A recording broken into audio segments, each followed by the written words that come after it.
بعض لوگ وضو کر کے فوراً مسجد میں داخل ہوتے ہیں جس سے پانی کے قطرے مسجد کے فرش پر ٹپکتے ہیں. کیا مسجد کے فرش پر قطرے ٹپکانے سے گناہگار ہوں گے؟ وضو کے پانی کے قطرے مسجد کی زمین پر ٹپکانا یہ مکروہ تحریمی ناجائز و گناہ ہے. کوئی نماز پڑھ رہا ہو اور اس کی ٹوپی گر جائے، کیا اس کے سر پر رکھ سکتے ہیں؟ نہیں رکھ سکتے، اس کی نماز میں توجہ بٹے گی. امام کی سورہ فاتحہ ختم ہونے کے بعد مقتدی کیا آخر میں آمین کہیں گے؟ جی ہاں، آمین کہیں گے مگر آہستہ. آہستہ قرات والی نماز میں کیا مقتدی تلاوت کرے گا؟ نہیں کرے گا. بقیہ سنتیں کہاں پڑھنی چاہیے، گھر یا مسجد میں؟ گھر بھی پڑھ سکتا ہے، لیکن اب آج کل ماحول ایسا کہ اگر گھر میں پڑھنے جائے گا تو لوگ سمجھیں گے یہ سنتیں نہیں پڑھتا، اس لیے مسجد میں پڑھی جائے. جماعت کی رکعت حاصل کرنے کے لیے مسجد میں بھاگ سکتے ہیں؟ نہیں، مسجد میں دوڑنا منع ہے. مسجد میں جماعت سے نماز پڑھنا ضروری ہے؟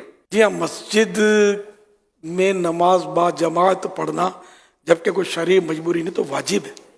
لوگ نماز پڑھ رہے ہوں تو نماز کے فوراً بعد پیچھے کی طرف جانے سے گناہ ملے گا؟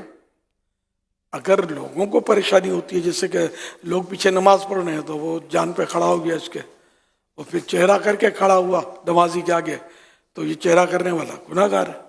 اور ویسے ہی جان پر کھڑا ہو گیا کہ جلدی سلام پھیرے تو نکلوں، نمازی کو بھی پتا ہے کہ یہ نکلنے پر یوں کر رہا ہے، تو یہ بھی ایک تشویش میں ڈالنے والا کام تو ہے نمازی کو. تو نارمل ہو کر پیٹھ کر کے نمازی کی طرف بیٹھ جائے، چہرہ کر کے نہ بیٹھے. تو نکلنا ہی کیا ضروری ہے؟ پتہ نہیں کیوں لوگوں کو چین نہیں پڑتا. ہاں، جب یعنی کہ کسی کو تکلیف نہ ہوتی ہو تو منتشر ہونا چاہیے، یہ اچھا ہے، تاکہ آنے والے کو یہ یوں نہ سمجھے کہ جماعت ہو رہی ہے، مغالطہ نہ ہو. لیکن جب اتنا رش ہو کہ باہر نکل ہی نہیں سکتے، یا نکلیں گے تو اس کو دھکا لگے گا، اس کو ٹانگ لگے گی، تو پھر جس جگہ نماز فرض پڑی وہیں سنتیں پڑھ لیں. پھر نمازی کے آگے سے گزرنا باہر جانے کے لیے یہ تو بالکل گناہ کا کام ہے. اور اگر ایسی جگہ پر بھیڑ میں سائڈ میں گلی ٹائپ کی جگہ موجود ہے تو ٹھیک ہے، اس میں سے گزر جائے. جماعت کے دوران کسی کا موبائل بچ جائے کیا کرنا چاہیے؟ اگر عمل قلیل کے ذریعے، عمل قلیل نے دیکھنے والا یہ نہ کہے کہ یہ نماز میں نہیں ہے، یا ظن غالب آ جائے کہ یہ نماز میں نہیں ہے، تو یہ عمل کثیر کہلاتا ہے.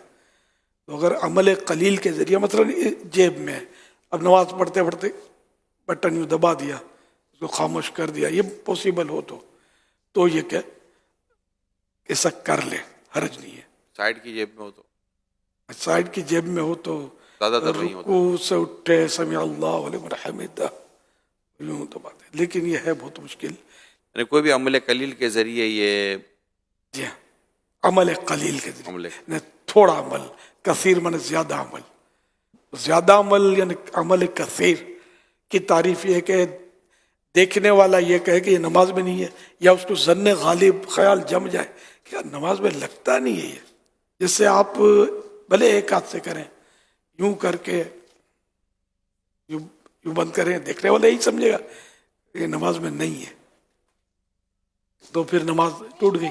اگر عمل قلیل کے ذریعے بند نہ ہو سکے اور آواز ایسی ہو کہ سب کو ڈسٹرب کر رہی ہے، ہاں تو نماز توڑنی پڑے گی، عمل کثیر کے ذریعے بھی کرنا پڑے گا. اور اکیلا پڑھ رہا ہے نماز، اور اب یہ فون تان میں آ گیا ہے اور نماز میں اس کے کوئی پڑھ رہا ہے تو ٹھیک ہے، اور بھی آوازیں آ رہی ہوتی ہیں، اس کو بھی برداشت کرے، آئندہ خیال رکھے.